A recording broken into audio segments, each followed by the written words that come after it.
10 ans? Ouais, déjà, c'est bien.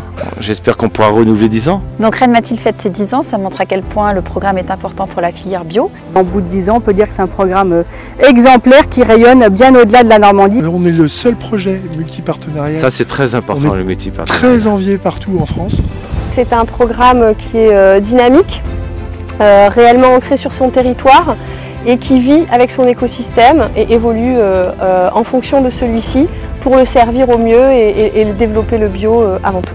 Je pense qu'on a réussi à collectivement mettre en mouvement un territoire avec les agriculteurs au centre, mais aussi tous les acteurs qui ne travaillaient pas forcément dans la même direction et qui se sont mis à travailler ensemble pour faire avancer, faire progresser les agriculteurs. Reine Mathilde, pour moi, c'est un programme qui a permis de faire évoluer pas mal de pratiques en bio sur la Normandie. Ça a vraiment le mérite d'exister, cette histoire, parce que aujourd'hui, oui, à ma connaissance, il n'y a pas beaucoup sur le territoire en France ce genre d'exercice. Donc c'est bien de vouloir essayer de propager la bio, si on peut dire la bio, et nos méthodes, et dire que c'est possible.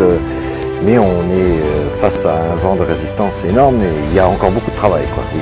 10 ans, c'est déjà une grande chance pour la Normandie d'avoir un programme centré sur des questions fourragères essentielles aux producteurs de lait bio. C'est des choses très concrètes, des messages clairs aussi et une formidable dynamique au sein des différents partenaires du programme. Et ben pour moi, ça évoque 10 ans d'action de long terme en Normandie. Pour faire le calcul, en 10 ans, on fait à peu près, en une année, on fait 3 journées portes ouvertes, donc on doit être à une trentaine de portes ouvertes qui accueillent chacune 200 personnes, 100 à 200 personnes. Donc en réalité, c'est de l'impact. C'est-à-dire que via ces 10 ans d'action, Reine Mathilde a réussi à toucher plus de 3000 personnes, faire découvrir ce qu'était la bio, et la bio dans laquelle nous on croit, c'est-à-dire sur des modèles qui sont autonomes, sur des modèles qui sont autour de l'herbe et du bien-être animal. Oui, c'est une réussite, parce que quand on voit, que ce soit chez nous ou chez Karl, on a appris plein de trucs. Et depuis quelques années, on redécouvre à faire pâturer les vaches dehors. C'est un programme qui crée beaucoup de connaissances et qui supporte les agriculteurs dans leur transition. Reine Mathilde arrive à s'adapter en faisant évoluer les dispositifs d'action qu'elle propose, justement parce que les attentes des producteurs et des conseillers techniques évoluent eux-mêmes. Donc en fait, il n'y a pas de raison que ça s'arrête.